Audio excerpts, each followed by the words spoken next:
por esta ocasión vamos a el link de su presentar a nuestro ponente del día de hoy, que es el doctor en ciencias, el doctor Gilberto Jaramillo Rangel.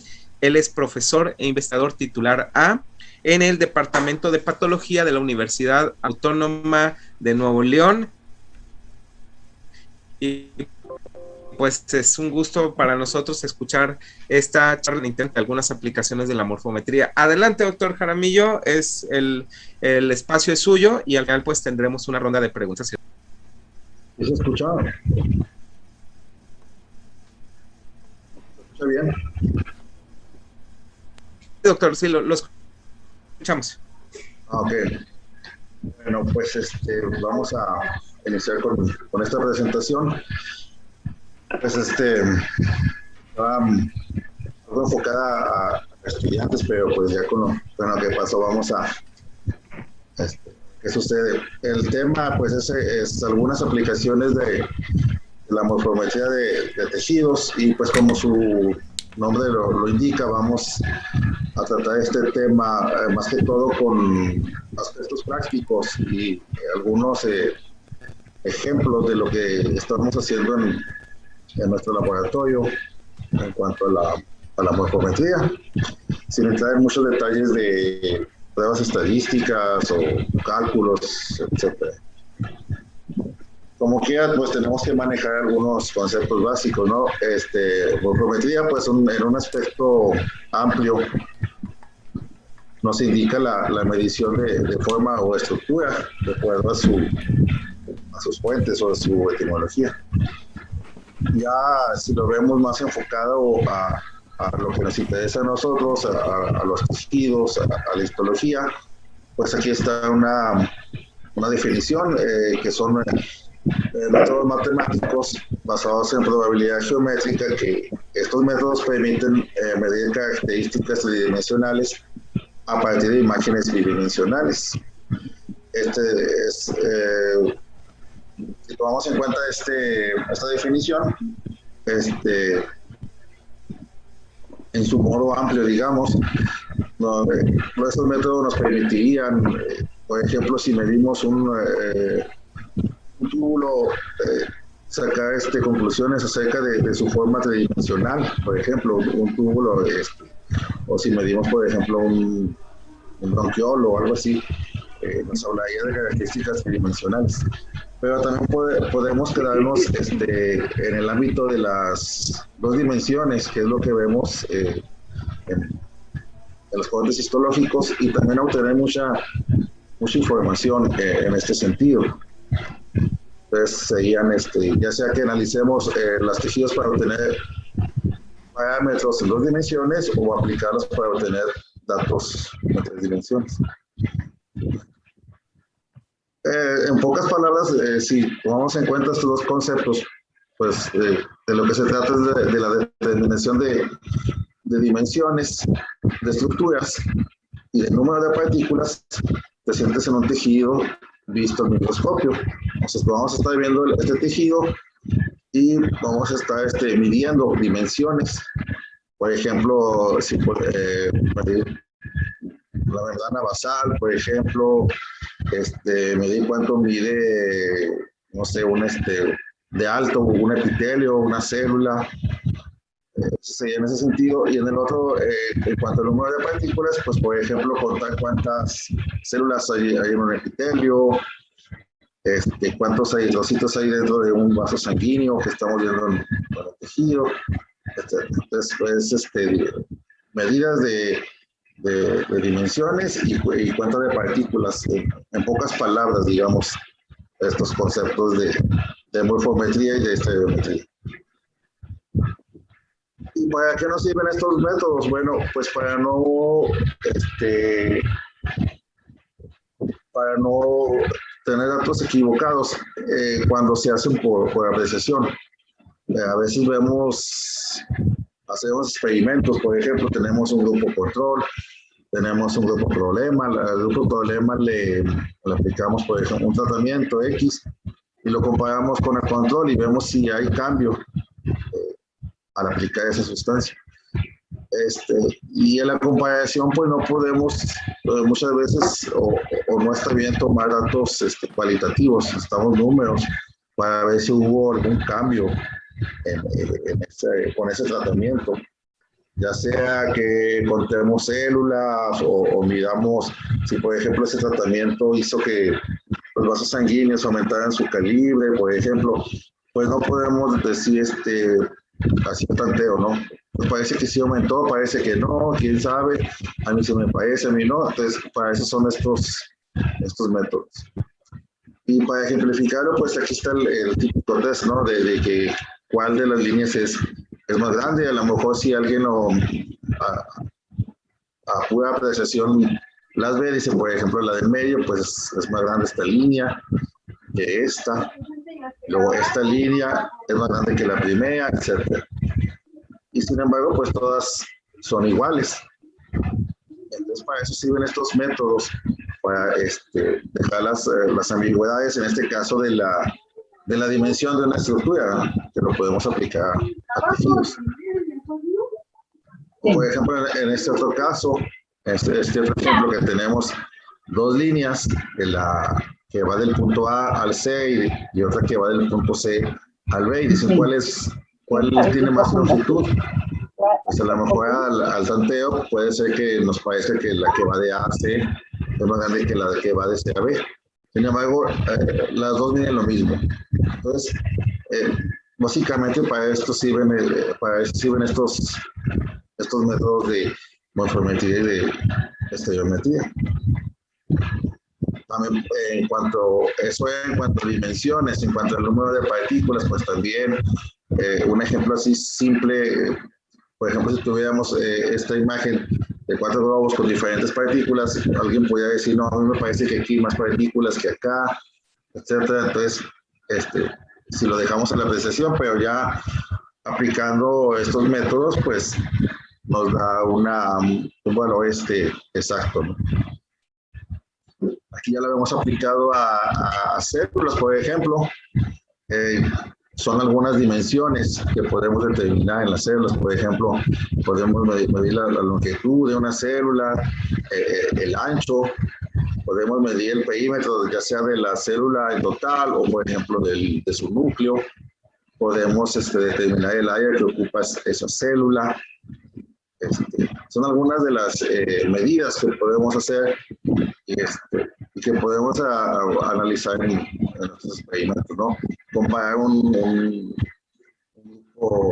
problema con un grupo control y ver si, por ejemplo, hay cambio en la dimensión del ancho de las células, en lo largo, etcétera, pero ya con medidas, digamos, exactas que nos dan estos métodos. O, por ejemplo, contar el número de partículas, como vemos aquí. Aquí están un flote sanguíneo, están los eritrocitos y pues estos métodos, con este método los contamos y pues aquí podemos hacer comparaciones, ¿no? Pues si aquí nos da, no sé, 80 eritrocitos, podemos controlarlo con el grupo problema, que le aplicamos un tratamiento y ver si disminuyó el número. Obviamente que tenemos que tomar en cuenta, y ya cuando nos dedicamos a esto, pues hacer varias mediciones, digamos, en el mismo individuo y luego tomar en cuenta varios individuos en el cual aplicamos el tratamiento y luego compararlo las medias con el grupo control, también igual en el que medimos varios flotes en el mismo individuo y varios individuos a la vez y pues sacamos todos los cálculos que son necesarios para ver si hubo una diferencia significativa, pero ya tomando en cuenta números y no nada más la precisión. Esto es en cuanto a células, pero también lo podemos aplicar obviamente a otras estructuras, ¿no? Por ejemplo, aquí sí nos puede interesar, por ejemplo, si con el tratamiento cambió la pared, cuánto mide la pared de este vaso, o si la luz del mismo se vio afectada, podemos medir el eje más grande, podemos medir el eje menor, por ejemplo, de la luz, y ver si hubo cambio en esta estructura. Lo mismo podemos hacer ahí con la vena, con los nervios, etcétera. Pues todo lo que se nos ocurra en estas estructuras o lo que sea necesario para contestar nuestra pregunta, ¿no? El bronquiólogo, un bronquiólogo también, por ejemplo, ¿no? Podemos medir pues, cuántas células tiene, podemos contarlas, aplicando cierto metodología. Obviamente, pues es imposible contar todas las células, pero aplicar cierta metodología y contar esas células en un determinado espacio, sacar un número que vamos a comparar después contra un control, dependiendo de lo que estemos haciendo. También podemos medir el ancho, podemos medir el largo, podemos medir el perímetro, etcétera, todo lo que necesitemos o que se nos venga a la mente y que nos permiten estos métodos. Y como les decía, pues el objetivo final es hacer una comparación entre poblaciones, ¿no? Por ejemplo, si tenemos el grupo control aquí y el grupo problema en azul, se hacen varias mediciones en el mismo individuo y después en varios individuos del mismo grupo y se sacan medias y se comparan, ya con métodos estadísticos, ¿no? Y ese es el objetivo de estos métodos. A fin de cuentas, estos parámetros pues pueden ser todos los que les mencionaba, puede ser el tamaño, el perímetro de la luz, el área que ocupa la luz, cuánto mide la pared, cuántas células hay, etc. Podemos sacar una gráfica para cada parámetro y hacer comparaciones entre los grupos. Ahora, en la práctica, ¿cómo se hace esto? ¿O cómo lo hacemos nosotros? Aquí está el equipo que tenemos. En realidad no es muy complicado, no es muy sofisticado. No se necesita un equipo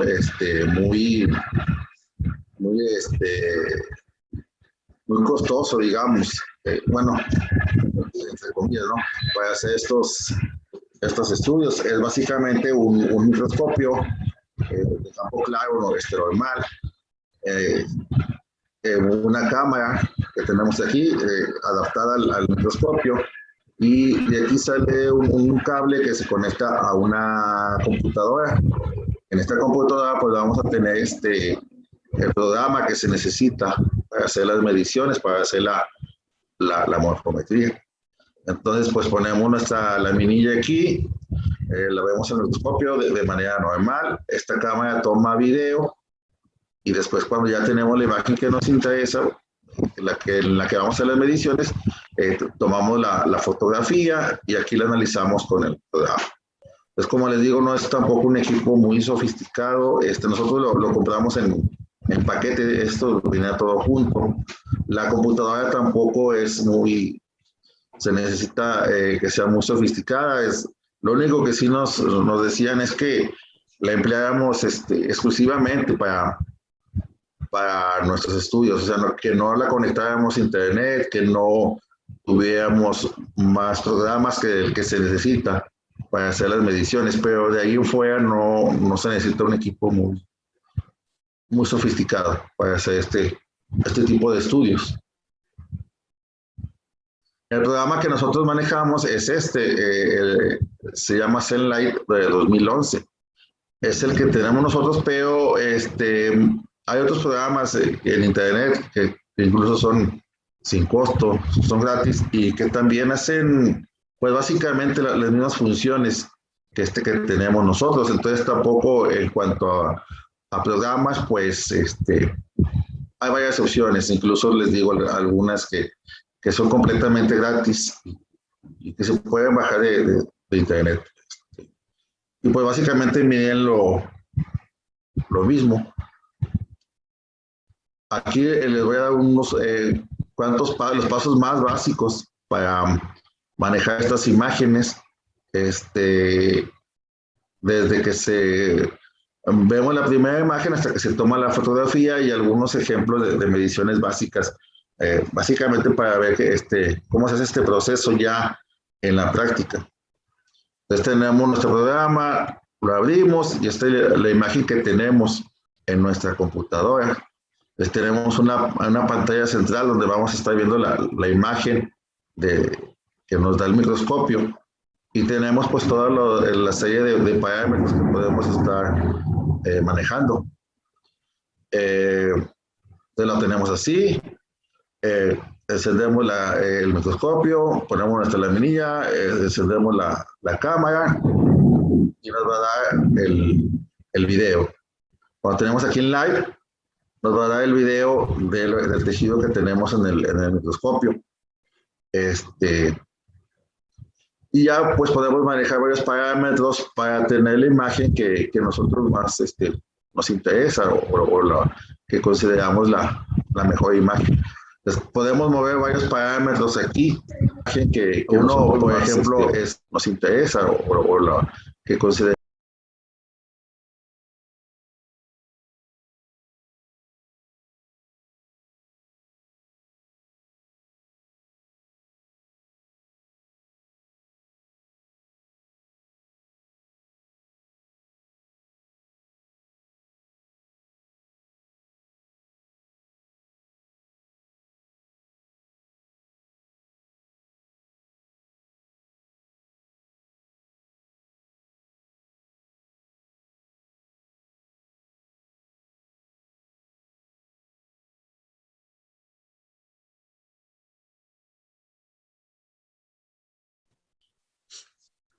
Bueno, ¿sí me escuchan?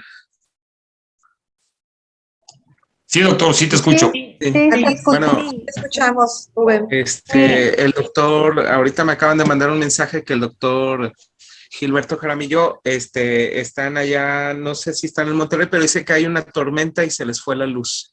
Entonces, estas situaciones virtuales, pues nos dificultan un poquito. No sé si quieran que comentáramos algo acerca de esto, en lo que se puede reconectar el doctor, o tengan alguna aporte, ¿no? Que podamos hacer para todos los muchachos y todos los profesores que están escuchando. Yo creo que muchos de aquí usamos algo de morfometría más o menos, ¿no? Y podemos hacer como una discusión. ¿Cómo ven? Correcto. Sí, en general, mi aportación sería la siguiente. Trabajando o pensando como técnico, es muy difícil que les mencionen en los cursos de morfometría, el que sea, la contracción que va a sufrir su tejido durante el procesamiento completo. Entonces, es sumamente importante que pudieran tener una referencia de origen para poder medir 2, 3 órganos durante la necropsia, a lo largo del proceso y al final del proceso, cuando su muestra ya está incluida en la parafina. De esta forma van a tener un rango de contracción. Entonces, ese rango de contracción les va a ayudar mucho posteriormente para llegar o tratar de llegar a conteos y a mediciones un poquito más cercanas a la realidad, ¿no? Entonces, también, ¿qué tipo de fijador van a utilizar? Hay algunos fijadores que provocan muy poca contracción y otros fijadores que son sumamente agresivos, ¿no? Entonces, esto poco a poco uno se va dando cuenta y uno ya se acostumbra a esa contracción, que no debe ir más allá del 10 o 15%. Pero cuando van a hacer mediciones y y es crítico, pues deben tener en cuenta cuánto es que su proceso de inclusión en parafina de rutina les va a contraer su pieza. Entonces, en cada laboratorio más o menos tenemos cuánto nos lo va a contraer. Entonces, eso es importante al inicio, cuando empiezan a medir, ¿no? Ya es diferente cuando trabajan en congelación. Gracias. Sí, gracias. Pues, muchas gracias. ¿Alguien más tiene algún aporte acerca de esto? Doctor Carlos, yo sé que el doctor Carlos maneja la cuestión de la morfometría. No sé si nos quiera comentar algo. Pues yo he utilizado la parte de estudios, o sea, de estudios morfométricos, sobre todo en el conteo celular. ¿no? Que en el conteo celular de repente ahí nos ponemos a contar alguna célula que dio positivo, alguna tinción, alguna reacción, o por ejemplo, en el caso de células cebadas, hicimos estudios con células que tenían algún estado de granulación o de desgranulación, ¿no? Que al final de cuentas, pues también nos indica de la actividad de esa misma célula. Eh, pero tiene sus problemas, ¿no? También el chiste de hablar de un estudio morfométrico es hablar de el programa que vas a utilizar y también de la pericia que tenga la persona, ¿no? Porque podemos poner un puntito inicio y un puntito terminal y eso nos va a dar una medida, ¿no? En general, nosotros la manejamos en píxeles, que luego hacemos la conversión a micras, pero estamos de acuerdo que de un punto a otro da un número y si lo volvemos a hacer, muchas veces nos da otro número, ¿no? ¿Qué tanta eh, sesgo podría tener el que en la primera vez midamos tantas líneas y en la segunda midamos un poquito más o menos? O no sé ustedes qué experiencia han tenido en cuestión a la cuestión morfométrica, a la morfometría. ¿En dónde podríamos aplicarla? Que pudieran decirnos, doctor Carlos.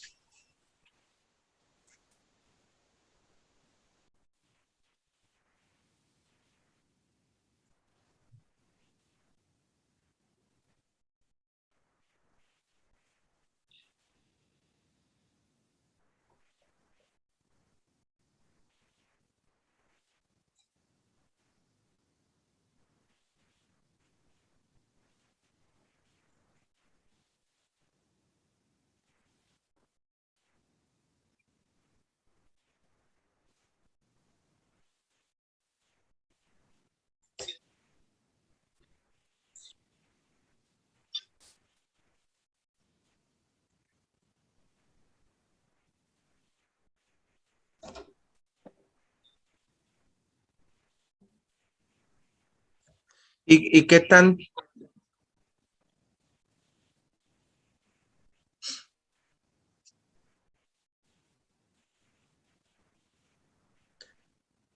y qué tanto nos sirve, ¿no? O sea, ¿para qué tanto la podemos usar? Ángela, Sí, buenas tardes. noches. Ya pudo entrar el doctor Sí, Jaramillo. pero, Aquí hicimos una mesa redonda. A ver, de mala suerte. Ay, no, está la tormenta muy fuerte y se está yendo y viniendo la luz. Esperemos que ya se estabilice esto. No sé, pues que siga o cómo le hacemos. Adelante, adelante, si puede seguir, con gusto lo escuchamos, abrimos ¿Sí aquí un está debate. la pantalla? Todavía no, doctor. Ok. ¿Qué debate abrir? Muy bien, ahí está. Está sonando espantoso. Lo escuchamos, doctor, adelante. Ya va, ahí va. Sí, no se preocupe, ahí está. No, porque estoy grabando el audio tuyo.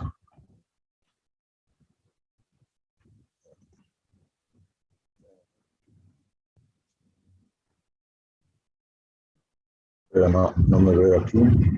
Porque no tiene el audio de la cámara. ¿Sí se escucha? Sí, doctor, sí lo escuchamos. Adelante. Ok. Bueno, no me acuerdo, no sé dónde me quedé. Estaba viendo lo del programa, los aspectos básicos, ¿no? Del manejo del programa, básicamente desde que se toma, se pone la lámina y el microscopio, se ajustan los parámetros que necesitamos, se toma la foto y algunas mediciones básicas nada más. Lo más elemental, digamos, del manejo del programa. Aquí tenemos la pantalla donde se va a ver lo que ponemos al microscopio, nuestro cohete histológico. Y aquí tenemos todos los parámetros que podemos estar modificando para tener una buena imagen y para hacer las mediciones.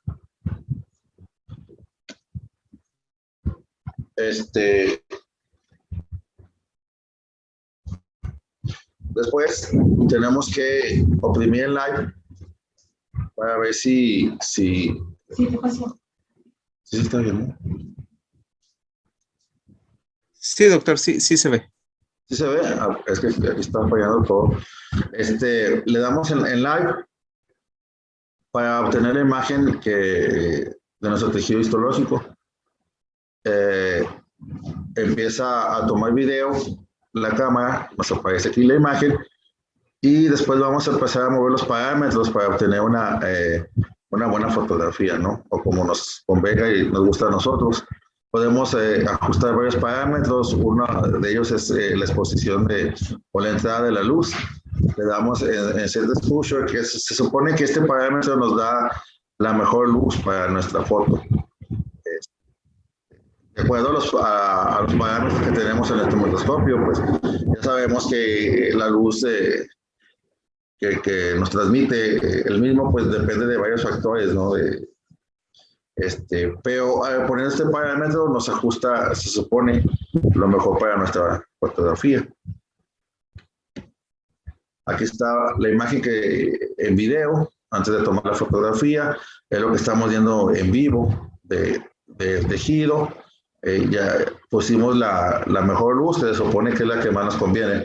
Si no lo hubiéramos puesto, pues podría parecer más oscuro o más luminoso, dependiendo de cómo tengamos la luz en el microscopio. Pero aquí se supone que nos está dando la más buena.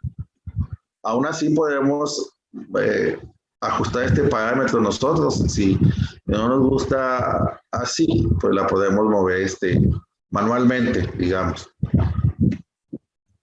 Podemos mover otros factores, pero hay un comando muy útil que es el best fit, que nos da, digamos, la mejor imagen que podemos obtener, en pocas palabras.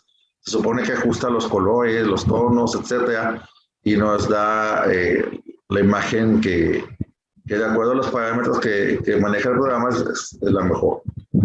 Podemos moverle ahí para la imagen. Vamos a suponer que nos da esta. Supuestamente el programa nos dice, esta es la mejor imagen, es la que puedes obtener y de la que puedes hacer tus mediciones. Aún así, pues igual podemos hacer modificaciones manuales. Aquí en esta gráfica de abajo podemos moverlo manualmente, como se indica aquí, hacia la izquierda, hacia la derecha, etcétera. Nos cambia nuestro tono, nuestros colores y todo para encontrar la imagen que más nos convenza a nosotros y sobre la cual vamos a tomar la fotografía. Vamos a suponer que esa es la imagen con la que ya nos quedamos, la que más nos gustó, etcétera. Entonces ya vamos a tomar la fotografía sobre ahí, sobre esa imagen. Todavía está transmitiendo en video.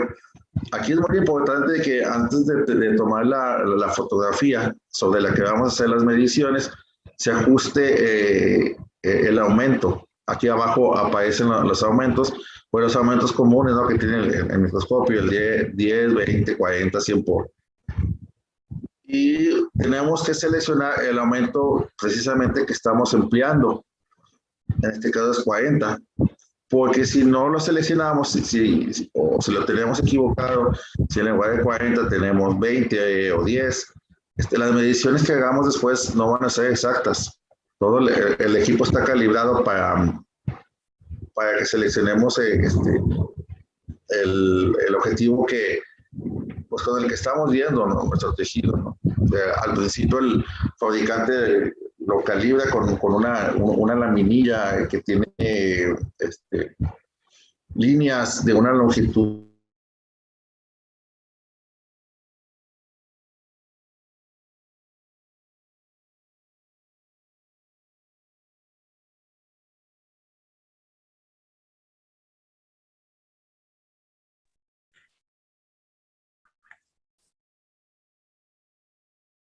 Creo que no sé, ya no se escucha.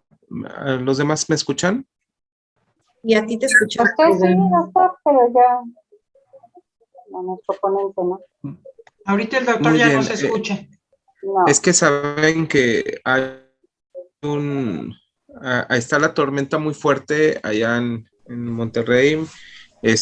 Por ahí les pasé un video que nos compartió el doctor Adolfo Soto a los Sí, ya lo grupos. vimos. Está tronando tremendo.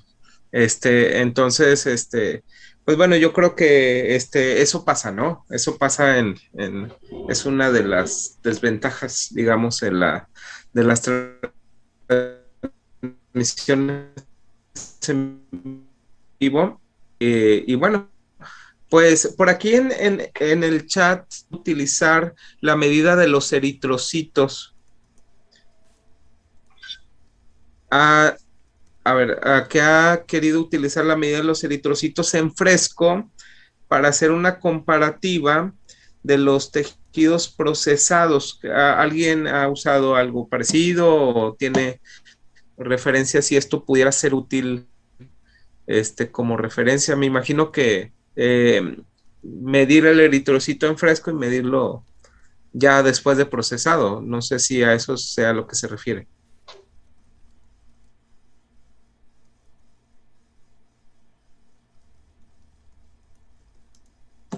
Y bueno, pues aquí también nos preguntan acerca del proceso de calibración del microscopio. Yo no sé si nos quiera comentar algo el doctor Carlos, que tiene por ahí varios videos acerca de eso en su canal de YouTube, de cómo calibrar al menos el ImageJ, ¿no? Que es el que el doctor está manejando. Si nos pudiera comentar ¿cuál es el proceso de calibración? Bueno, es que los procesos de calibración son básicamente tener una referencia en imagen con características similares o parecidas al tejido que se va a observar, con las mismas condiciones de aumento y de iluminación con el que vamos a observar las células de estudio, bueno, los tejidos de estudio, pero ya directamente los detalles de calibración van a depender del programa con el que estemos trabajando cada uno de nosotros.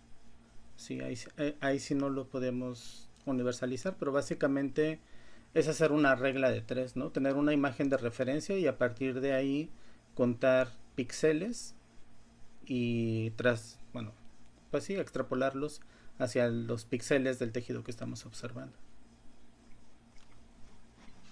Perdón, adelante, Germán. Sí, perdón, es que, por ejemplo, eso es correcto, ¿no? Cada programa tiene los modos para poder trabajar. Además hay una pero cosa, en general a la antigüita medimos algo que sabemos cuánto mide con el lente objetivo de 10, hacemos una marca, sabemos cuánto mide esa raya y a partir de ahí lo extrapolamos a las imágenes que vamos a trabajar. Que siguen teniendo capacidad de atracción, aunque ya no para formar más moléculas. Ok, sí. Se escucha, ahí está, escuchaba alguien. Entonces, sí, de hecho, yo por ejemplo uso la laminilla calibrada que a veces nos dan en algunos microscopios, ¿no? Usamos esa laminilla y entonces tomamos fotos de la laminilla y de sus líneas a diferentes aumentos. Entonces ahí, por ejemplo, tengo 4, 10, 40, 100 por... Y entonces la medida conocida a la que se refiere el doctor Germán es referente a cuánto mide de un punto a otro, que esa es la medida conocida, ¿no? Que puede ser 10 micras, 100 micras, dependiendo de la calibración. Ahí no lo dice la misma laminilla. Y entonces agarramos una línea y ponemos un punto de un origen a otro. Hacemos este ejercicio y ahí nos va a dar una solución. 1000 píxeles realmente no nos dice gran cosa de medida. Y ahora sí, como dice el doctor Germán, el doctor Carlos Augusto, hacemos la regla de 3 simple y si 18,000 píxeles era lo que se necesitaba para ir de un punto a otro que sabemos que mide 10 micras, entonces si 18,000 píxeles son 10 micras, pues 120,000 píxeles que me salió mi glomérulo o lo que sea que haya medido, cuántas micras van a ser. Ese es básicamente lo que se hace en cualquier programa, ¿no? Claro, con el aumento y con el mismo microscopio. Tiene que ser el mismo microscopio. Tiene que ser la misma calibración en general, pero no sé qué tanto influye la iluminación. Ahorita lo que comentaba el doctor Carlos Augusto, o sea, si también influye en ese resultado tanto, o qué podemos esperar de la iluminación dependiendo del grosor de las barras que tengan las reglillas con las que vamos a estar trabajando. A veces, si estamos sobreiluminando, se hacen más delgadas y podemos estar subestimando las distancias. De Valencia. Sí, depende también de la aberración que tengas, ¿no? En tus lentes. Esa es otra cosa. Ajá, pero también lo interesante es que depende del programa.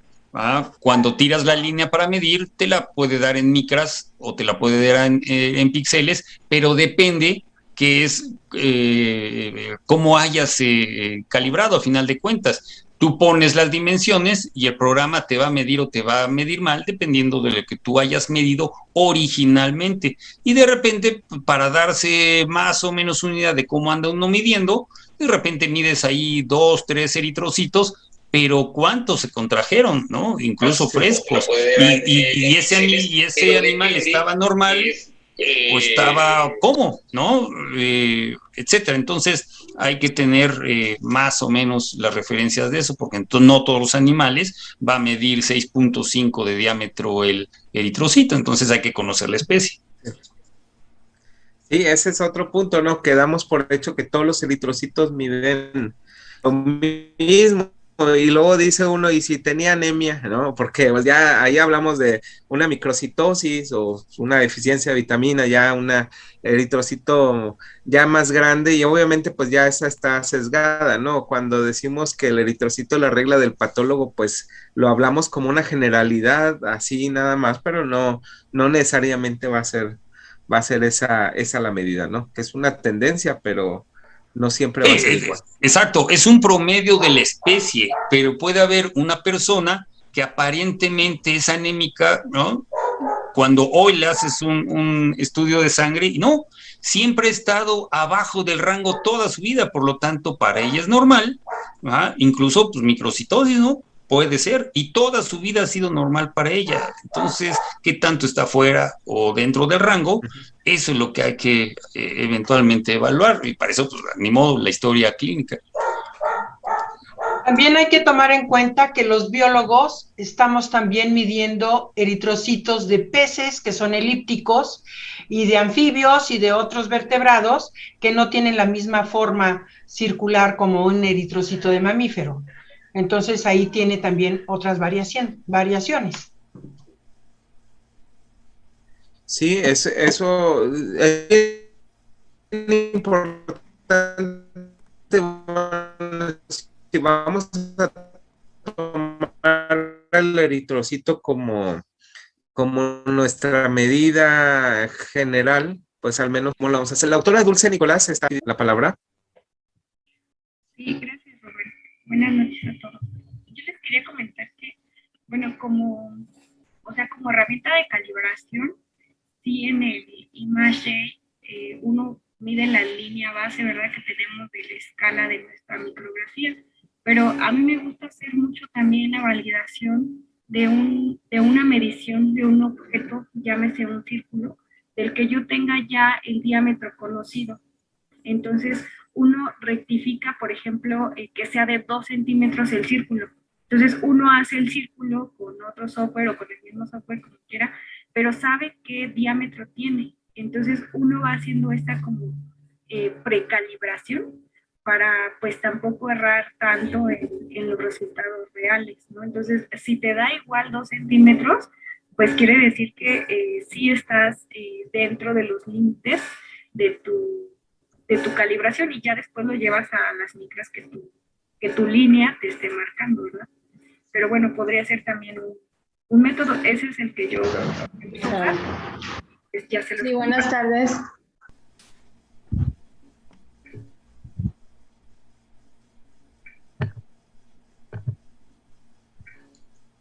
Buenas tardes.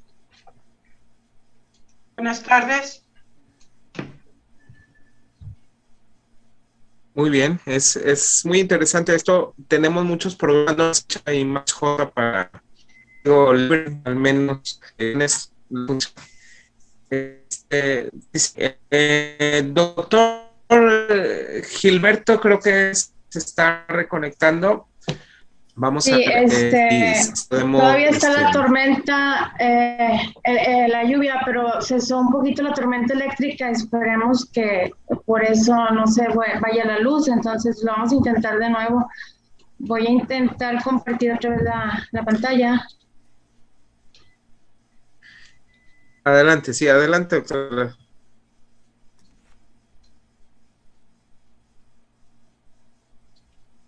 ¿Sí pueden observar? Sí. Ok. Sí.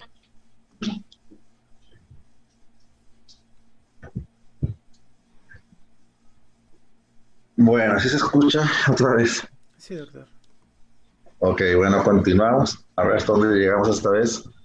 Aquí tenemos ya entonces la imagen, digamos, más apropiada para tomar la fotografía. Les decía que hay que seleccionar bien el aumento al que estamos trabajando para que las mediciones sean válidas.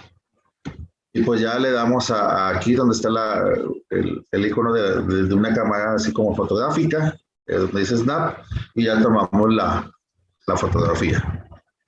Y pues aquí la fotografía aparece hasta cierto aumento de las estructuras, algunas que tengamos que hacer alguna medición, pues pueden aparecer muy alejadas, ¿no? Entonces, como las mediciones muchas son, digamos, a mano, dibujamos una línea, por ejemplo, a mano, y después nos da lo que mide, pues a veces hay necesidad de que hagamos un zoom para tener mejor control de lo que estamos dibujando. Eso no quiere decir que se afecte en la magnificación original, sino simplemente es para hacer las mediciones. Entonces podemos hacer eso. Aquí le aumentamos, si está en una escala del 100 o del 60, etcétera, le aumentamos aquí hasta 213, por eso a veces pudiera aparecer la imagen un poco fuera de foco, pero es para hacer nada más las mediciones, tener un mejor control de lo que estamos dibujando. Para esto, ya para hacer las mediciones, pues aquí tenemos algunas figuras que se utilizan para lo mismo. Por ejemplo, si dibujamos una línea en donde nos interesa, pues nos va a dar cuánto mide esa línea, o podemos dibujar el contorno de alguna estructura y nos va a dar cuánto mide, etcétera. Son varias herramientas que tenemos aquí. Podemos poner la famosa escalita que nos indica el aumento que tiene la fotografía, etcétera. Entonces es cuestión de ir moviendo aquí. Nos da texto también si queremos anotar algo ahí en la fotografía, etcétera. Entonces ya empezamos a hacer nuestras mediciones. En este caso, por ejemplo, queremos dibujar una línea acá por fuera de esta estructura. Empezamos dibujándola, continuamos hasta que ya la completamos. Y pues aquí ya nos da, por ejemplo, en este caso, el área total de esta estructura, ¿no? 770.9 micras cuadradas. Y nos da, por ejemplo, la intensidad media que tiene esta estructura también. Eso es el inicio, digamos, y podemos aquí, por ejemplo, darle que edite los puntos. Si le damos esto, nos da puntos, más puntos de los que teníamos antes, aquí, para que nosotros vayamos moviendo poco a poco los mismos y tengamos una imagen más exacta, ¿no? O sea, a lo mejor cuando hicimos la primera imagen, nos saltamos la línea, la membrana basal, nos fuimos chueco, como se dice, etcétera. Y con estos puntos pequeños podemos irlos ajustando para que sea más exacto y obtener una mejor medición. Ya está. Y luego, por ejemplo, pues seguimos haciendo mediciones, ¿no? Dibujamos ahora otra línea que nos marca el perímetro de la luz, por ejemplo, nos da otra vez el área, aquí está, aquí es de 326.7 millas cuadradas, y por ejemplo, ya tenemos el área total, el de la luz, y si queremos sacar la del epitelio, pues nada más al más grande, el 780, le quitamos el más pequeño y nos da esta área. Y pues así podemos seguir haciendo muchas mediciones, podemos también mover las letras para que no estén ahí interfiriendo, que se vea más bien la imagen. Aquí, por ejemplo, dibujamos líneas y nos indican en este caso la altura del epitelio, ¿no? Y pues para sacar un promedio podemos dibujar líneas a diferentes zonas, ¿no? Por ejemplo, aquí 7.5 micras, aquí 5.6, etcétera. Podemos sacar un promedio de la altura del epitelio. Podemos también modificar estas líneas con las que estamos dibujando, ya sea si las tenemos todas en azul, por ejemplo, y entre más parámetros vayamos poniendo, pues nos podemos confundir. Entonces podemos cambiar el color de las líneas, el tamaño, su ancho, etcétera, para distinguirlas unas de otras, o también si queremos darle cierto aspecto a la fotografía, en caso de que queramos publicar la misma, ¿no? O presentarla en un congreso o en alguna clase, podemos modificar esto. Por ejemplo, aquí a la línea exterior, pues ya le dimos otro color para que se distinga de las demás. Con estos parámetros que están aquí, podemos hacerla más ancha, por ejemplo, más delgada, que casi ni se ve. Podemos hacerla punteada también. Vienen varias opciones. Podemos manejar y distinguir una línea de otra. Podemos modificar también nuestro texto, el tipo de letra. Aquí nos da los tipos de letra que tiene. Y así podemos estar moviendo muchos parámetros. Podemos ponerle un patrón, por ejemplo, un patrón diferente a la luz que la que tiene el epitelio, etcétera. Les digo, para fines de presentación o para nosotros mismos, que ya son muchas mediciones y que queremos distinguir una de la otra. Entonces vamos a suponer que ya están las mediciones que nos interesan. Están en este caso medimos el área total, el de la luz, haciendo la diferencia podemos sacar el epitelio, sacamos la altura del epitelio y así nos vamos. Pues, en este caso es un solo túbulo, pero pues tenemos que hacer en otro túbulo y en otro para sacar promedios, y este es en un individuo. Y luego tenemos que medir varios individuos, igual, medir varios túbulos, sacar promedios y compararlos con el grupo control o con el grupo problema, dependiendo de las mediciones que ya hemos hecho. Y así es como se obtienen los valores, los resultados. Ya que están hechas las mediciones, podemos grabar esta imagen. Aquí está. La grabamos de manera normal. Aquí ya una extensión que corresponde a este programa de análisis de imagen. Y si queremos abrirlo en otra computadora, pues obviamente tenemos que tener este mismo programa. Lo podemos abrir en otra computadora, suponiendo que yo lo hice en la facultad y luego lo quiero hacer en la casa y tengo en mi computadora tengo el mismo programa, el Cellite, pues puedo abrirlo y hacer modificaciones. Como ya se tomó a cierto aumento, ya no pasa nada. Puedo seguir trabajando sobre el mismo, puedo medir otros túbulos o puedo añadir más mediciones al mismo. Ya de nuevo lo grabo y puedo seguir trabajando en él. Vamos a poner aquí le hago unas modificaciones y otra vez me pregunta ya con los cambios que si lo quiero grabar, le digo que sí y ya no pasa nada. Para esta imagen, pasarla a otro programa, vamos a poner a JPG, en otro formato, perdón, el JPG, por ejemplo, que queramos presentarlo, pues tenemos que llevarlo a una computadora donde tengamos los dos programas, tengamos el Cellite, que es el de imágenes, y por ejemplo un PowerPoint. Les copiamos la imagen y lo pasamos al PowerPoint. Después lo podemos grabar en JPG y ya lo podemos presentar así como está aquí con todas las mediciones que hicimos, ¿sí? Para fines de enseñanza o presentación, etc. Podemos también imprimir la imagen, y todo lo que se hace comúnmente con las mismas.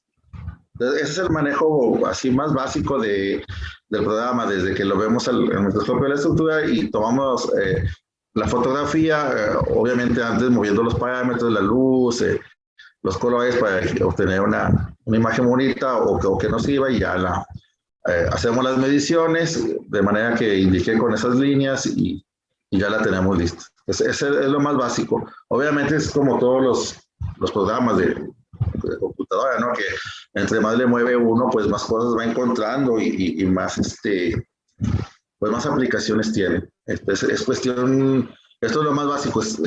Y para más aplicaciones, pues es cuestión de estar trabajando con este programa y cada vez encontramos más cosas.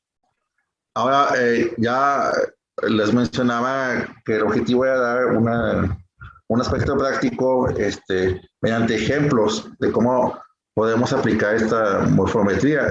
Voy a presentar lo que hemos hecho una parte de lo que hemos hecho en nuestro laboratorio, algunos ejemplos que hemos publicado, y pues con ese objetivo, ¿no? Que sirvan más que todo de ejemplo de lo que se puede hacer con esta técnica. Nosotros trabajamos con una línea que es en envejecimiento, más que todo los aspectos celulares y moleculares del envejecimiento, más que lo clínico. Es investigación básica, digamos. ¿Por qué nos interesó el envejecimiento? Pues, como ya sabemos, la esperanza de vida, digamos, de la población, tanto en México como en el mundo, pues ha ido aumentando considerablemente en los últimos tiempos. Aquí esta gráfica, por ejemplo, nos indica que aquí en México en 1930 la esperanza de vida del hombre era 33 años y de la mujer pues de casi 35, pero vemos cómo pues digamos en muy poco tiempo, porque es poco tiempo, cómo ha ido aumentando considerablemente la esperanza de vida. Y pues ya sabemos, esto plantea nuevas cuestiones, nuevas enfermedades. Bueno, enfermedades que antes ni se conocían o se veían muy poco, eran muy poco estudiadas. Algunas todavía se sabe poco, entonces por eso nos dedicamos a estudiar el envejecimiento a nivel celular y molecular. Pues sabemos que entre más se sepan de los mecanismos de lo que sucede, pues se pueden plantear nuevas estrategias que sirvan de terapia, ¿no? Para estas enfermedades. Y esto pues está pasando en todo el mundo, no nada más en México. Por eso nos interesó esta línea. En concreto, para nosotros lo que tenemos es este modelo, si podemos llamarlo así, son ratones CD1, que tenemos tejidos de los mismos, desde los 2 hasta los 24 meses, para ir viendo todo el proceso de envejecimiento. En intervalos de 2 meses, o sea, tenemos 2, 4, 6, 8, etcétera, hasta llegar a 24 meses. Y el objetivo, pues, es ver los cambios que se van presentando en los tejidos y ayudándonos, en este caso de lo que estoy hablando, de morfometría, ¿no? Lo que hemos analizado hasta ahorita de este modelo, pues, o más bien lo que tenemos para analizar es cerebro, pulmón, hígado, riñón y testículo. Lo que más hemos trabajado hasta el momento es el pulmón. Hemos empezado con algo de riñón y algo de hígado, pero todavía nos falta pues hacer mucho más trabajo para analizar todos estos tejidos. Entonces voy a mencionar algo de pulmón, de lo que hemos hecho, así brevemente. Aquí está un capítulo del libro que publicamos, en donde utilizamos un parámetro morfométrico, que es la cuenta de alvéolos. Aquí de lo que se trata es que en el envejecimiento se tiene casi por sentado que sucede un aumento en las dimensiones de los alvéolos pulmonares, ¿no? Conforme va pasando el tiempo, estos alvéolos van aumentando su dimensión, va aumentando su tamaño, y esto hace que haya impedimentos o dificultades al momento de llevar a cabo el proceso o el ciclo de la respiración, ¿no? Y esto, a final de cuentas, pues predispone al individuo a que si sufre con algún estímulo, pues se le cause daño al pulmón, y sería la base de algunas enfermedades pulmonares crónicas que se presentan en el envejecimiento. Entonces, les decía, es casi un consenso que va aumentando el tamaño de los alvéolos. Aquí, por ejemplo, tenemos una foto a los 2 meses, a los 12 y a los 24 meses. Y sí se ve que a los 12 y a los 24 meses es más grande el tamaño. Estas fotografías están en el mismo aumento todas. Y se ve que sí aumenta considerablemente las dimensiones. Como que va aumentando hasta los 12 y después como que se aplana la curva, y ya 24 pues es prácticamente igual. Después vamos a ver que esto es variable, según la especie y la cepa que estemos hablando del animal de experimentación, puede haber cambios. Eso es en cuanto al tamaño, pero en cuanto al número de alvéolos, en la vejez pues hay más controversia. Unos dicen que el número disminuye, otros dicen que se mantiene igual, otros que aumenta, etc. Entonces nosotros en nuestro modelo aplicamos este parámetro de la cuenta de alvéolos para ver si había cambio en el número de alvéolos. Esta técnica en la que consiste que muchas de estos parámetros o técnicas que se analizan ya son muy antiguos, o sea, se vienen publicando casi desde que se inventó el microscopio. Sin embargo, lo novedoso es cómo lo utilices, ¿no? El tejido que lo utilices, las circunstancias en que lo utilices, si estás aplicando una sustancia y comparándola contra un grupo control, o en nuestro caso comparando edades, pues ahí viene la novedad, digamos. Aquí consiste, por ejemplo, de que localizamos un bronquiolo y dibujamos una línea hacia donde termina el tejido del pulmón, o donde hay un tabique de tejido conectivo, y contamos el número de alvéolos que hay en esa línea. Aquí, por ejemplo, 1, 2, 3, 4, los sacos alveolares no cuentan, y así. Aquí también tenemos otro, nos vamos contando hasta que nos topamos con un tabique. Aquí son 7, por ejemplo. Y pues estas líneas las dibujamos en cada uno de los bronquiolos que encontramos. Pues sacamos la media, y esa es la media del individuo. Después tomamos en cuenta más individuos de esa misma edad, igual, hacemos el mismo procedimiento, sacamos media y luego comparamos entre edades, ¿no? En este caso, aquí están los resultados. Entre 2, 12 y 24 meses se ve que la media de alvéolos en el de 2 meses es de 6.2, aquí está su desviación estándar, y pues sucede en este caso lo mismo que sucedía con el tamaño de los alvéolos, de que va disminuyendo, pero después como que se aplana la curva, y ya no hay gran cambio a partir de los 12 meses. Entonces, esa es una aplicación que encontramos nosotros de estos métodos y que dimos a conocer en este capítulo del libro.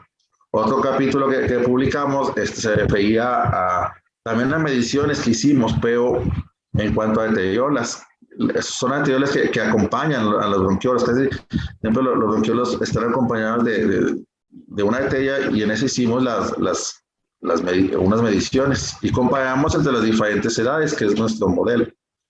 Antes de hacer las mediciones, pues tienes que definir los parámetros que vas a estar analizando, o sea, y es literal, o sea, tienes que hacer la definición de cada uno de ellos. Por ejemplo, aquí el área de la luz es esta que está aquí, y tienes que decir, es la superficie que está envuelta o no sé, circundada por la parte apical del epitelio, y así te vas para cada uno. La capa muscular también de estos vasos, es la que se encuentra entre no sé qué, así, en cada una de ellas. Y aquí está un ejemplo de que podemos medir muchos parámetros en una sola estructura. Aquí, por ejemplo, se mide el área de la luz, el área de la capa muscular, el de la adventicia, el área total, el perímetro total, que son estas líneas punteadas que están acá, el eje mayor, el eje menor. Entonces tenemos una cantidad así grande de parámetros. Obviamente ya depende pues de cada quien, ¿verdad? Hay unos parámetros que pueden ser no tan importantes. A veces nada más nos interesa uno o dos y pues nada más medimos eso, dependiendo del tipo de estudio que se esté haciendo. Aquí está ya cómo se hace en el laboratorio, digamos, en el microscopio. Aquí está el bronquiolo, aquí está la estrella que nos interesa, aquí está la luz, y se fijan, está con diferentes, las líneas están con diferentes colores, pues para diferenciarlas, ¿no? Para diferenciar cómo se calcula el área total, etc. Y pues ya lo mismo se hace en el individuo, en diferentes individuos, se compara. Aquí está la comparación entre las edades, está 2, 6, 12, 18 y 24 meses. Aquí lo hicimos a más edades. Y aquí están los parámetros y vemos si hay diferencia entre los mismos, ¿no? Están las medias con su desviación estándar. En este caso está el perímetro total, el micras, el área total, el micras cuadradas, el área de la capa adventicia, etc. Y tenemos medias desviaciones estándar y comparamos entre edades para ver si hay diferencia significativa. Podemos graficar también para que se vea más fácil. En este caso no encontramos diferencias significativas entre las edades, como están aquí. Por ejemplo, este es el perímetro total. Tenemos a los 2, 6, 12, 18, 24 meses y pues si se fijan no hubo cambio significativo. Estadísticamente significativo no hubo nada. Y así para cada uno de los parámetros. En este caso pues podemos concluir que este tipo de vaso no cambia a través de la edad, al menos en los parámetros que nosotros medimos. Otro ejemplo, también en pulmón, esto lo publicamos en Lung, es aquí medimos el cambio celular en los bronquiolos, en el epitelio bronquiolar más bien, a través del proceso normal de envejecimiento. Como sabemos, pues el cambio celular pues está dado por un lado las células que van muriendo y por otro lado las células que las van sustituyendo mediante proliferación. En este caso nos interesaba el epitelio bronquiolar en el proceso de envejecimiento. ¿Por qué? Porque en estas estructuras puede haber daño y este daño predispone al individuo a que se presenten enfermedades que ya sabemos en el pulmón envejecido, ¿no? Como la enfermedad pulmonar obstructiva crónica, el asma, etc. Entonces, nos interesaba ver cómo estaba ese cambio celular ahí.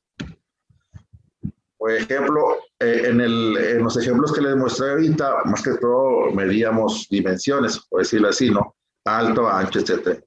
Aquí aplicamos métodos para detectar la proliferación celular y contamos las células. ¿Cuántas de las que están en el bronquiolo están en proliferación? Y lo mismo hicimos para la muerte celular, para la apoptosis.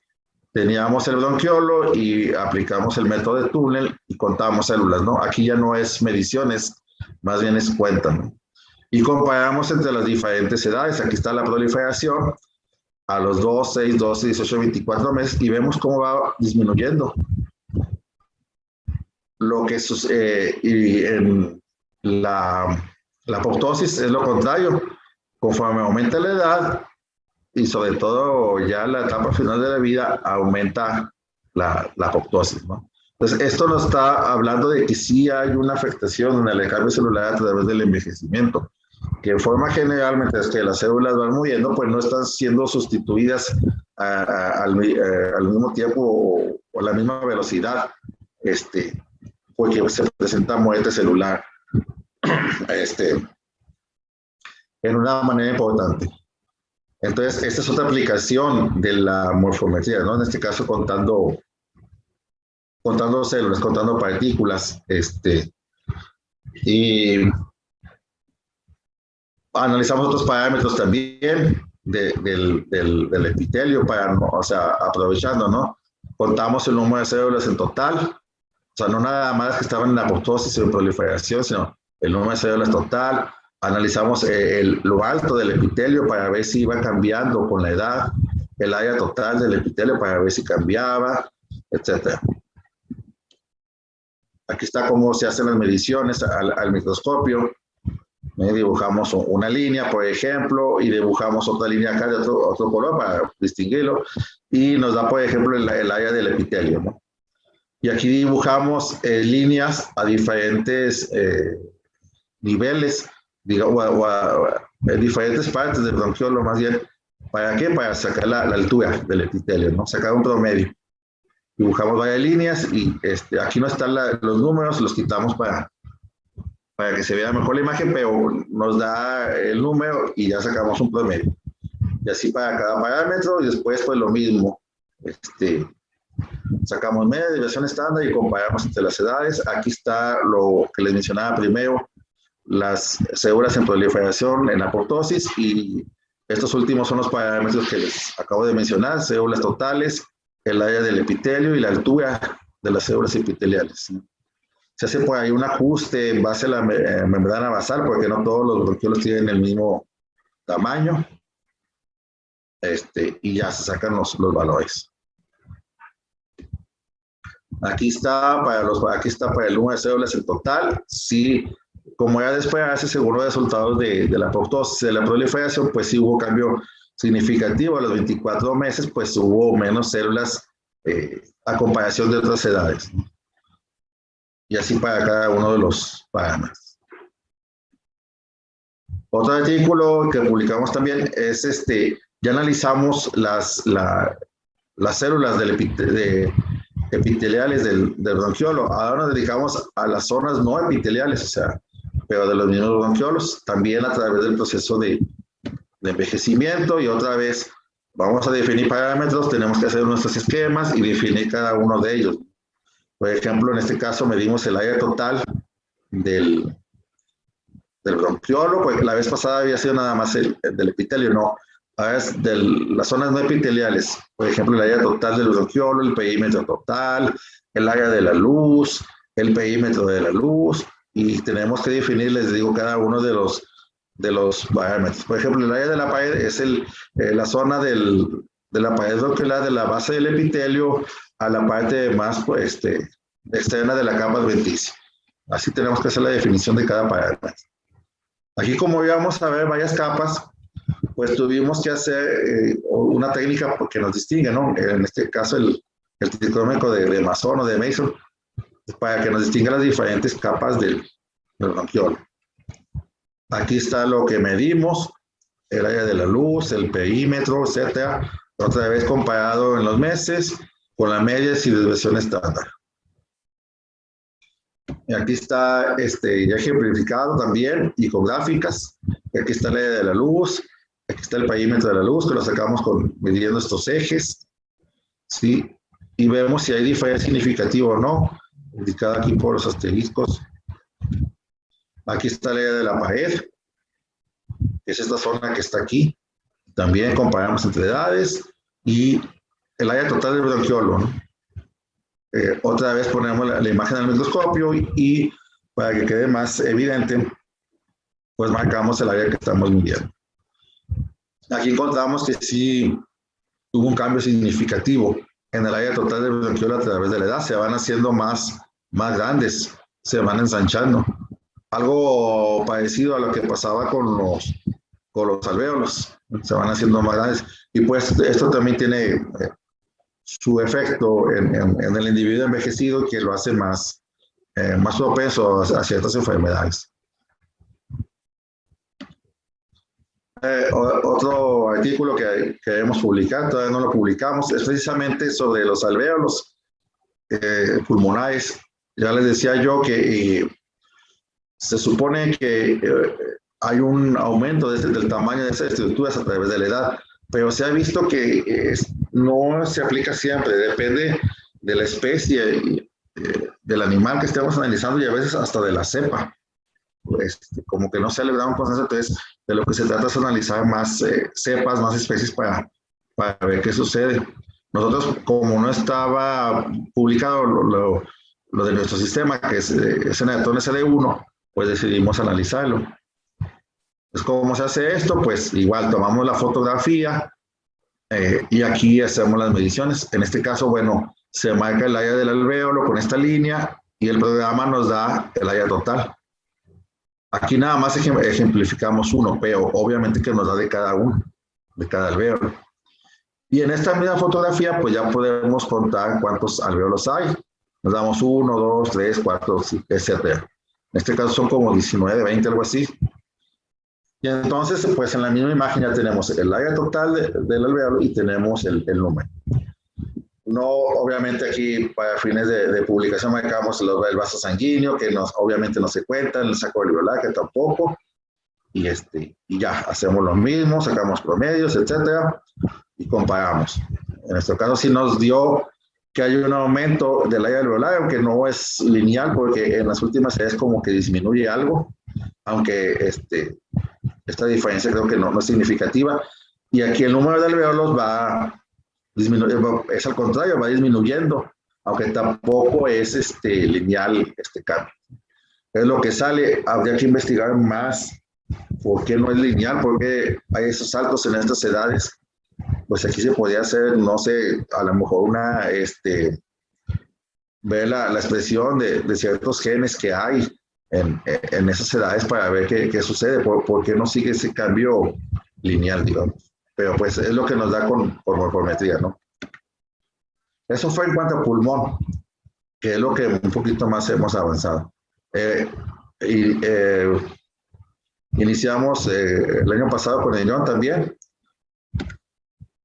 Y lo primero que nos encontrábamos cuando empezamos a analizar este órgano, lo primero que quisimos hacer fue medir los túbulos de la nefrona, ¿no? Específicamente los túbulos contorneados, el túbulo contorneado proximal y el distal. Queríamos hacer mediciones y lo primero que nos encontramos fue un problema.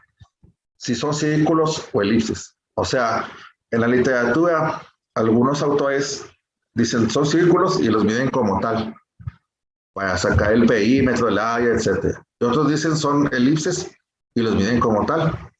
Y otros más miden de los dos modos. Algunos los miden como círculos, otros los miden como elipses, así como que al tanteo, ¿no? El que mira este está más alargadito, pues bueno, mídelo como elipse. Y no, pues está más hecho bolita, ponlo como círculo, etc. Entonces, nos encontramos con eso. Bueno, ¿cómo lo medimos? Y pues obviamente sí hay diferencias. Por ejemplo, en el elipse tú puedes calcular el eje menor, el eje mayor. En el círculo pues nada más hay una sola medida, ¿no? En este sentido, que es el área, que es del centro hacia cualquier punto de la periferia. Entonces, hicimos mediciones y todo, y publicamos un artículo este año, en donde afirmamos categóricamente que los túbulos deben de ser considerados elípticos y no circulares. Obviamente que para publicar este artículo fue un show tremendo, porque fueron muchos meses de estarnos peleando con los revisores hasta que los convencimos. Y pues en todo lo que les contestamos, el artículo es como de 5 páginas, pero les contestamos como en 60 fácil, 60, 70 páginas, hasta que quedaron convencidos de que sí, de que tienen que ser considerados como elipses y no como círculos, al menos los túbulos contorneados proximal y distal. Para esto, pues hicimos nuestras mediciones habituales. Aquí, por ejemplo, hicimos el eje mayor, en este caso, diámetro entre comillas, ¿no? Con D mayúscula, y el eje menor con una D minúscula. Y medimos el área total también. Aquí el chiste es que si fueran círculos, pues no podíamos hacer esto. No podíamos medir 2 ejes, nada más podíamos medir el radio, ¿no? O en todo caso nos darían igual, los dos, exactamente la misma longitud. Pero si fueran elipses, pues tenían que ser diferentes. Podíamos, en principio de cuentas, medir los 2 ejes y estos darían diferentes. Entonces hicimos las mediciones y dijimos, vamos a ver si nos da diferencia estadísticamente significativa entre el eje mayor y el eje menor. Y vamos a medir las áreas, considerando varios aspectos. Por ejemplo, medimos el área circular pequeña, circular aquí entre comillas debería ser, con esta fórmula. Pequeña porque aplicamos para la fórmula el eje menor. El área circular grande aplicamos la misma fórmula, pero utilizando el eje mayor. Medimos el área elíptica, considerando los dos ejes mayor y menor y aplicando la fórmula para el área de una elipse. Y por último, analizando el programa, analizando el área que nos da el programa. Ya lo veíamos que dibujamos la línea y automáticamente el programa nos da el área. Entonces, consideramos todas estas mediciones y dijimos, bueno, vamos a ver si hay diferencia significativa, porque si hay diferencia significativa, pues se han estado haciendo mal las cosas, ¿no?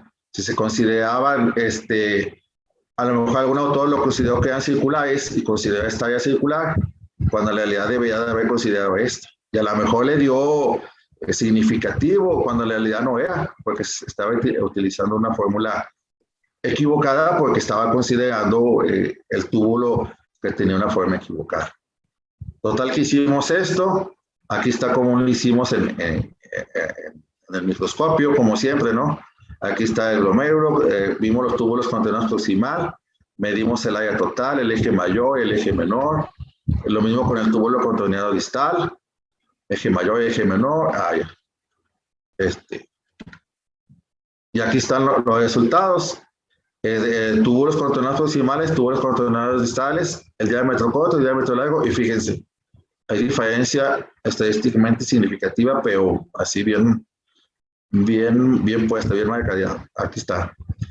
Y lo mismo sucedió con las áreas que calculamos, el área circular pequeña, el área circular grande, el área elíptica, etc. Y nos dieron también diferencias significativas. ¿Qué quiere decir esto? Bueno, en primer lugar, cuando consideramos los ejes, pues que fuimos capaces de medir dos ejes. Entonces quiere decir que no es círculo. Si estamos midiendo los ejes, es una elipse. Y segundo, que hay diferencia estadísticamente significativa entre los dos. Si, por ejemplo, alguien midió nada más el eje mayor, por ejemplo, en todas sus muestras, pues a lo mejor no hay tanto problema. Pero si midió el eje mayor combinado con el eje menor, ahí entran ya los problemas porque son diferentes estadísticamente hablando. Y esto puede cambiar los resultados que nos da, por ejemplo, con el tratamiento con un cierto medicamento.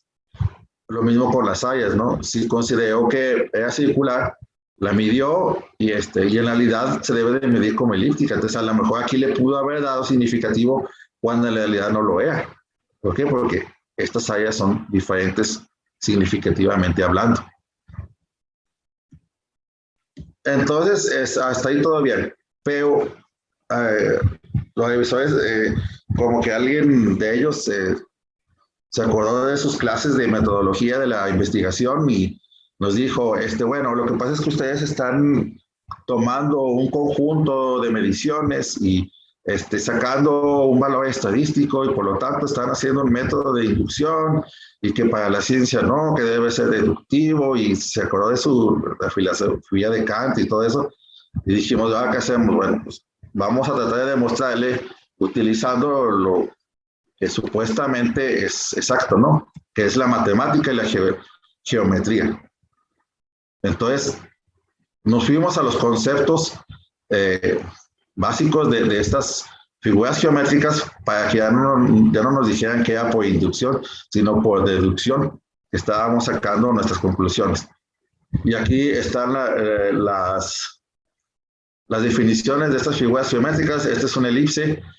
Si dibujamos o ponemos un punto, dos puntos que se llaman el foco 1, foco 2, y dibujamos en la periferia 2 puntos también, uno que sea P y uno que sea P', la distancia o la sumatoria de las distancias de P a F1 más P a F2 debe ser exactamente igual a la distancia que hay de P a la sumatoria de P' a F1 y a F2.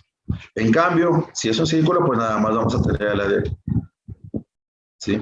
Aquí no hay tanto problema. Entonces, dijimos, vamos a ver si en nuestras muestras se cumple con esa definición, nuestros túbulos. Y pues ahí vamos. Aquí se ve un túbulo contorneado proximal. Dibujamos la circunferencia y ponemos aquí un punto P un punto P', un foco 1, un foco 2, y medimos. Y pues, ¿cómo va siendo que sí cumplía con la definición de elipse? Igual con un túbulo contorneado distal, y también la cumplía. Entonces, ya por definición, estábamos viendo que eran elipses, no eran círculos. Y todavía para ponernos más trabas, nos dijeron, bueno, eso lo están haciendo en un modelo animal, en el Atón SD1. ¿Qué pasa con más especies? ¿A poco se va a cumplir en más especies? Si nada más se cumple en esa, pues no sirve. Entonces, lo que iban a hacer el conocimiento más universal. Bueno, pues, ¿qué hicimos? Como estamos en patología, pues pudimos conseguir algunas muestras de personas que habían fallecido por otra causa que no tenía nada que ver con la nefrona, ¿no? Con el riñón. Hicimos las mismas mediciones, el túbulo contorneado proximal, distal, el eje mayor, el eje menor, y también encontramos diferencia estadísticamente significativa. Igual con las sayas, pequeña, la grande, la elíptica, y también. Entonces se está aplicando exactamente lo mismo. Veo que ya hay más especies todavía. Ya, ¿cómo les hago? Bueno, pues nos acordábamos que habíamos comprado unas colecciones de veterinaria, de mamíferos específicamente, y que las teníamos por ahí guardadas, y vamos a buscar las minillas a ver si tenemos para hacer este estudio. Y pues nos encontramos algunas cuantas, y igual aplicamos, como aquí nada más teníamos una laminilla por animal, pues no podíamos hacer una prueba estadística, ¿no? Muy apenas conseguimos una laminilla. Sin embargo, hicimos a ver si cumplía la definición de una elipse, y aplicamos lo mismo. Bueno, aquí está, vimos que éramos capaces de medir un eje mayor, un eje menor, y que además se cumplía con el concepto de elipse. Este es en una oveja, después lo subimos en un tigre también, que por ahí tuvimos la suerte de encontrar, y también igual, un eje mayor, un eje menor, y el concepto de elipse. Y así fue como por fin lo aceptaron y se convencieron y lo publicaron. Seguimos trabajando con este órgano. Esta es una tesis también. Aquí se midieron más túbulos. En todo se midió el área total, se midió el área del epitelio y el área de la luz. Fueron 3 parámetros nada más. Pero se hizo en el túbulo contorneado proximal, en el segmento grueso del asa de Henle, el segmento delgado, en la mácula densa, túbulo contorneado distal. Y aquí estamos presentando nada más lo de las edades extremas a los 2 y a los 24 meses para ver si hubo algún cambio. Por ejemplo, en el túbulo contorneado proximal, pues no hubo un cambio significativo en el área total, ¿no? Pero sí hubo un cambio en las áreas específicas. Por ejemplo, en la del epitelio disminuyó, mientras que el área de la luz aumentó. En el segmento grueso de la asa de Henle, por ejemplo, en el envejecimiento aumentó el área total. ¿Por qué? Porque básicamente aumentaban los dos, el área del epitelio y de la luz, pero mucho más la de la luz. Y así en cada uno de los túbulos. Y por último, pues ya estábamos iniciando con ensayos en hígado. Aquí que hemos medido varios parámetros, por ejemplo, los elementos de la triada, ¿no? El conductillo, la arteria, la vena, etc. También podemos hacer algo de la vena central, ¿sí? De los cordones de hepatocitos, etc. Estamos viendo apenas. Ya llevamos algunos estudios, donde igual estamos midiendo el área de la luz, de la vérula. Tenemos que hacer algún tictómetro para ver si alcanzamos a distinguir alguna zona ahí interesante, y pues seguimos con eso. Y pues bueno, eso es básicamente lo que quería mostrarles en esta ocasión. Les digo, son ejemplos prácticos, ¿no? De lo que es la morfometría ya aplicada, digamos, o lo que hemos hecho nosotros hasta ahora, con el fin si alguien me sirve y da ideas para hacer estos estudios. No sé si tengan alguna pregunta.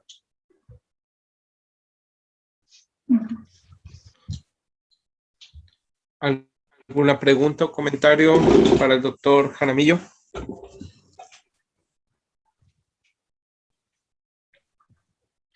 No sé si por ahí en el chat, en Facebook hay alguna pregunta que se nos haya pasado.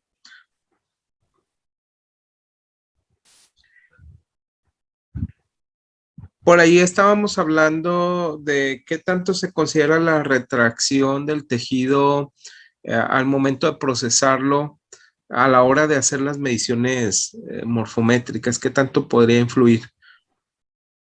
¿Qué tanto influye? Bueno, aquí entran muchos asegúnes. Hay gente más quisquillosa con eso que otra. Por ejemplo, en pulmón específicamente se han puesto muy estrictos. Dicen que si quieres hacer morfometría, tienes que seguir una serie de lineamientos así bien estrictos, desde cómo fijas tus muestras, cómo sacrificas al animal, el muestreo que haces del propio pulmón, etc. En otros órganos, en realidad, no hay nada escrito. Cada quien fija como puede, hacen el muestreo de diferente manera, etc. Unos indican que sí es muy importante este fenómeno, otros dicen que no tanto. Y pues otros dicen que mientras que trates tu muestra, tu control y tu problema, las trates exactamente igual, pues se elimina ese efecto, o no, vaya, se compensa. Entonces lo que vas a estar midiendo es el efecto que tenga por ejemplo, el medicamento que apliques al grupo problema, y que lo demás, pues, es lo de menos, digamos. Entonces, sí, eso es lo que hemos visto en la literatura, en realidad. Sí hay mucha controversia en cuanto a eso. Hay gente muy estricta en eso y hay gente que dice, no, pues si, por ejemplo, en este caso, si todas las muestras las tratas exactamente igual, lo único que cambia es la edad, pues, nah, X no importa tanto lo demás. Entonces, sí hay mucha controversia en esto. Muy bien, doctor, muchas gracias. Por aquí en el chat, la doctora Cecilia Esparza nos dice felicidades. Muy interesante.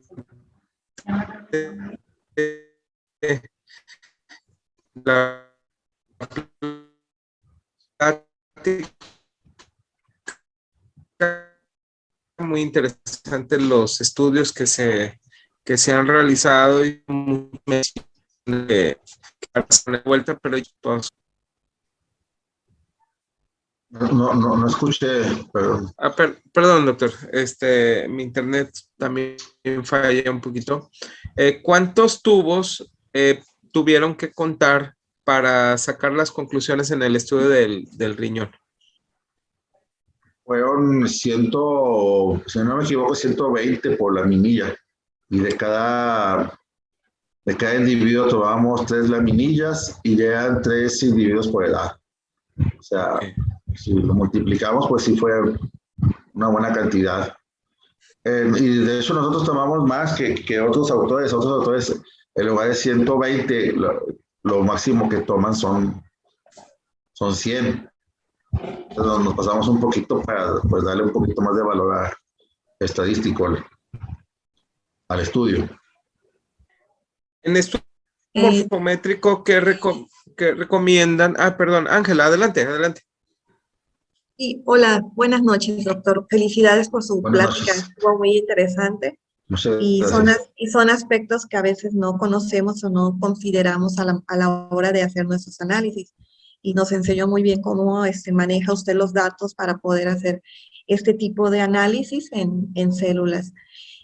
Normalmente yo trabajo con plantas y no hacemos mucho de este tipo de estadística, pero está muy interesante cómo lo aborda y sí ya tiene una aplicación. Yo he visto algunos artículos muy interesantes como usted nos muestra. Ahora mi comentario era por lo que nos dice, si usted tiene un error en la preparación, en el daño o algún cambio que presente la muestra con el fijador, y como dice, para todas las muestras se usó el mismo, pues el error es el mismo y creo que se minimiza estadísticamente, ¿no? Como usted nos comenta, esto así es. o no podemos estar usando diferentes fijadores en un diseño experimental. Sí, pues le digo, hay mucha controversia en cuanto a eso. De hecho, pues, le comentaba en pulmón, por ejemplo, un grupo de personas se juntó y de pronto pusieron lineamientos así súper estrictos y mucha gente que hacemos morfometría, pues así como que nos es más difícil cumplirlos y pues decimos, bueno, aún así pensamos que tiene valor esto, por ejemplo, al tratar todas las edades de la misma manera, y de hecho lo publicamos en Long, que es una revista muy especializada en pulmón y que tiene personas muy estrictas, ¿no? Revisores muy estrictos y dijeron que estaba bien, o sea, porque le digo, esa es como que la opinión de un cierto grupo de personas y a veces, pues así son las cosas, ¿no? De que quieren que sigas esos lineamientos, pero otra gente te dice, no, hombre, esto no tiene nada que ver, o sea, no que hagas las cosas a la y se va, ¿verdad? Pero científicamente, si tu muestra está bien, si las estructuras están bien, puedes hacer bien las mediciones, no ves daños, no ves cambios, pues toda la estadística igual, pues está bien manejado tu estudio.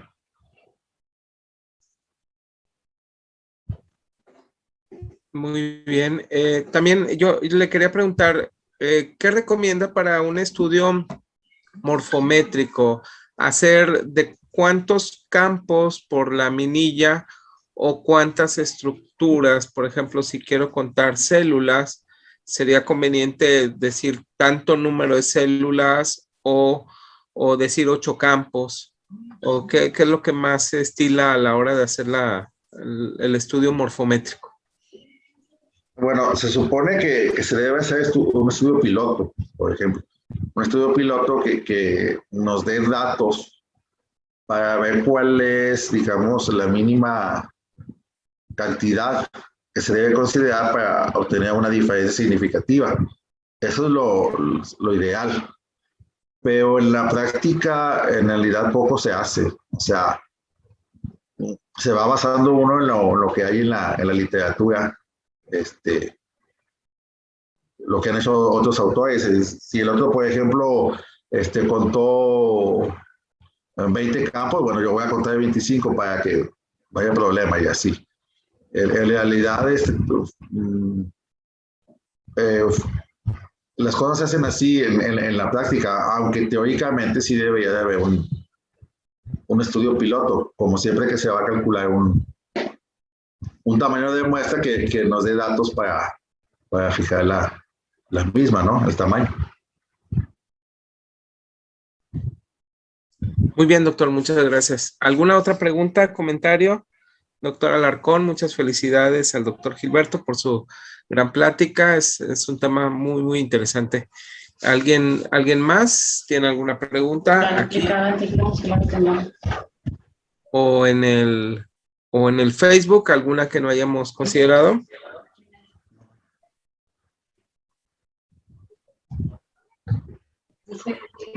Pues al parecer no, ¿verdad?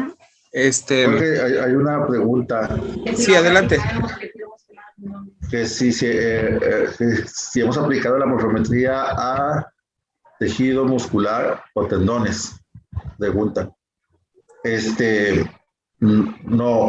No la hemos aplicado. En bronquiolos, por ahí nos da una capa muscular que quisimos considerar, pero es una capa discontinua.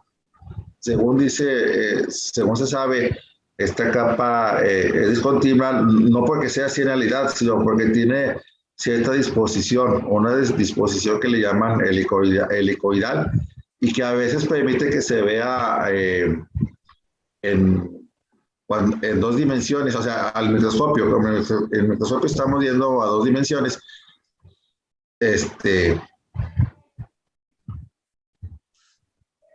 a veces se ve y a veces no, por la forma que tiene helicoidal. Muy bien. La doctora Zubillaga nos pregunta si la aplicación que utiliza es gratuita o tiene algún costo. Este que usamos nosotros es, lo compramos junto con el microscopio y la computadora, pero si hay aplicaciones gratuitas en internet, si hay programas para hacer morfometría. Gratis. Muy bien, muchas gracias. ¿Alguna otra pregunta? Si no, para dar por terminada la sesión del día de hoy. Bueno, pues agradecemos al doctor Gilberto Jaramillo por su excelente ponencia. Agradecemos a todos los asistentes en Facebook, que tuvimos una buena cantidad. De antemano, pues les pedimos disculpas por este cambio de sede de Zoom a Facebook, pero yo creo que es comprensible y al final de cuentas, pues estamos al pendiente de todos ustedes. Muchas gracias y pues nos despedimos de la transmisión de Facebook.